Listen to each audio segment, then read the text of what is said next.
अस्सलामुअलैकुम सामीन, कुछ दिन पहले इस नामनगार ने इस डब्बे का ऐलान किया था जिसका नाम है फर्स्ट नाइट।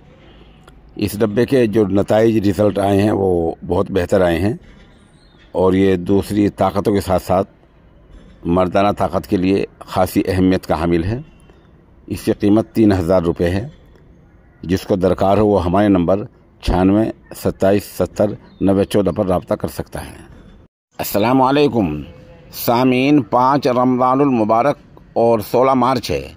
ख़बर का उन्वान है इलेक्टोरल बॉन्ड में हेरा फेरी। हेरा फेरी कहाँ हुई है? सुप्रीम कोर्ट की बार बार की हिदायत के बावजूद SBI क्या छुपा रहा है? छुपा रहा है कि किस कंपनी ने किस पार्टी को कब कितना चंदा दिया है, ये अभी तक बात नहीं हो सका है।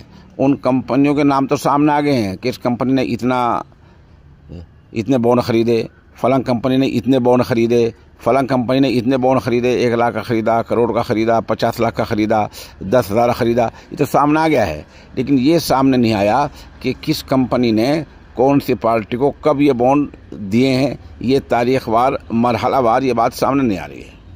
एक बात और सामने आई है कि इस दौरान में BJP को मुख्तलिफ ज़राए से और इन कंपनियों से भी तकरीबन 60 अरब रुपये चंदे का वसूल हुआ है। 60 अरब एक बड़ी रकम होती है। 100,000 का 1 लाख होता है, 100 लाख का 1 करोड़ होता है, 100 करोड़ का 1 अरब होता है। ऐसे BJP को 60 अरब रुपये इन चंद सालों में कंपनियों से और दूसरे ज़राए से मिले हैं। दूसरी अहम बात यह है कि इनमें वो कंपनियां भी शामिल हैं जिनके खिलाफ इस मुद्दत में ED और महकमा इनकम टैक्स ने मुकदमे दर्ज किए हैं, कार्रवाई की है। तो जाहिर सी बात है ये कार्रवाई से बचने के लिए हरबा किया हो और ED से बचने के लिए, महकमा इनकम टैक्स से बचने के लिए हरबा किया हो। तो ऐसी बहुत सारी बात आहिस्ता से सामने आ रही हैं।